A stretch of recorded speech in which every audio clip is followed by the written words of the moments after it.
자, 이 진술 번복 논란이 일고 있는 이화영 전 부지사의 이야기도 좀 짚어볼 텐데, 원래 이화영 전 부지사는 처음에는 이 쌍방울 법인카드를 사용했다, 이 의혹으로 기소돼서 재판을 받고 있죠.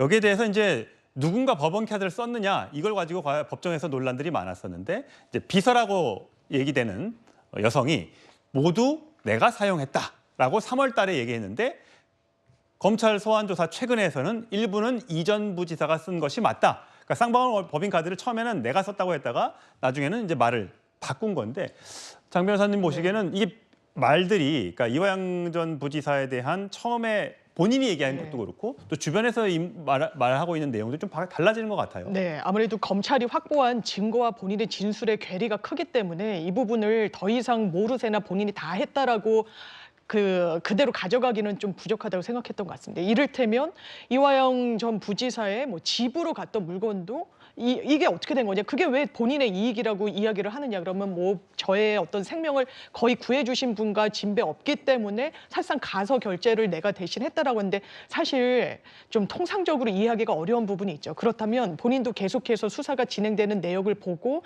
관련해서 진술을 하면서 검찰이 어떤 증거를 확보가 있는지를 질의 문답을 통해서 인지를 하고 있을 텐데, 그냥 아니다, 내가 전부 했다라는 논리만으로는 오히려 불리해 줄 수 있다라는 판단을 내린 것으로 보입니다. 예.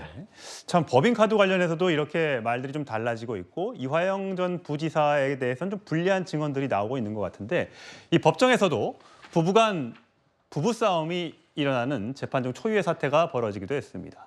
재판부가 부인이 낸 변호사 해임의 신청에 동의하느냐라고 했더니 내 의사와 상관 않고 배우자가 의사 표현한 거다, 내 의사가 아니다라고 얘기했더니 이화영 전 부지사의 배우자가 정신 똑바로 차려라, 이렇게 하면서 화를 냈는데, 결국은 이화영 전 부지사는 이 해임된 변호사를 해임하지 않고 계속해서 이 변호인과 함께 재판을 끌고 가기로 확인을 했다고 합니다.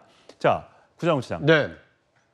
이게 이렇게 부인과 싸울 일입니까? 어쨌든 보통 가족은 남편을 위해서, 또 가족을 위해서 없던 것도 내가 했다라고 주장하고 남편을 감싸려고 하는 모습인데, 네. 이런 모습은 굉장히 좀 이례적인 것 같아요. 그러니까 이제 상식적이지 않은 장면이 좀 연출이 된 겁니다. 일반적으로는 이제 배우자라고 한다라면 지금 이 재판을 받고 있는 이화영 전 부지사에게 유리한 증언을 하거나 또는 유리한 어떤 그 변론이 가능하도록 조력을 하는 것이 상식적인데, 예. 지금 이화영 전 부지사의 경우에는 최근에 진술이 번복됨으로써 자신이 모든 책임을 져야 되는 상황에서 자신은 오히려 누군가를 위해서 조력자다라는 증언을 한 것이거든요.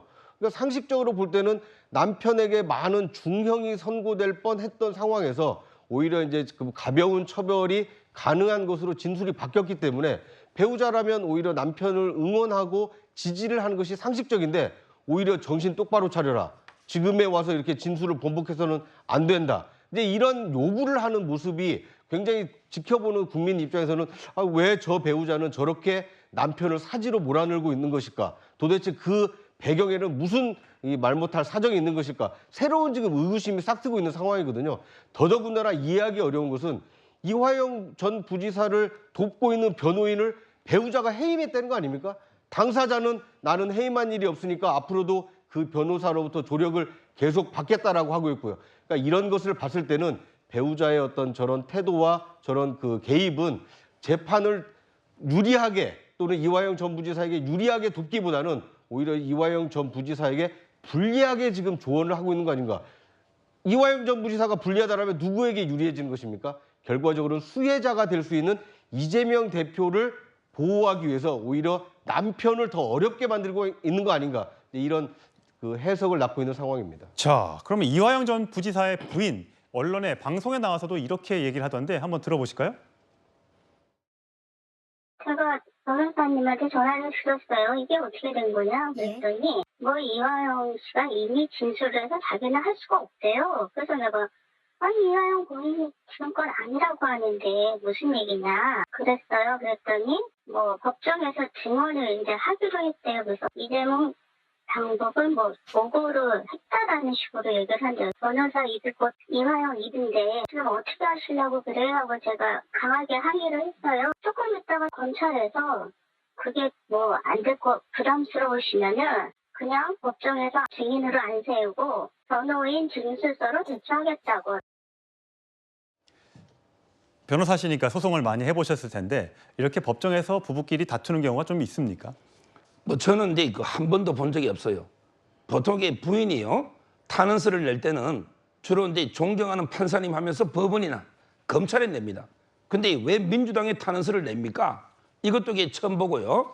그리고 이제 그 법원에 들어와서 고성을 지르면서 그 정신 차리라 내주게 변호사 해임 있잖아요.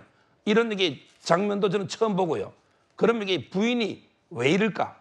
저는 이제 두 가지 이유로 봅니다. 하나는요. 조금 전에 우리 다뤘던 카드를 내가 썼다고 말한 수행비서. 이분이 최측근 여성입니다. 최측근. 근데 문제는 그분이 그 30여회 정도 미장원의 이화영 부지사하고 그 여성이 같이 온 거예요. 따라서 미장원 주인도 정언은 나왔습니다. 이런 이제 여러 가지 가정이 이미 저는 상호 사실상 이게 파탄 지경이 아닌가. 이게 첫째 이유로 보이고요. 그다음에 두 번째 저 이화영 부인의 정치적 성향이에요. 저분이 성균관대 운동권 동기입니다. 원래부터 그 이해찬 대표나 이재명 대표하고 친분이 있는 따라서 그 남편보다는 이재명 대표 구하기 이 이유로 저는 이런 행동을 하는 게 아닌가 이렇게 봅니다. 예. 아직 재판이 좀 많이 남아 있으니까 어떻게 흘러가는지 좀 지켜보도록 하죠.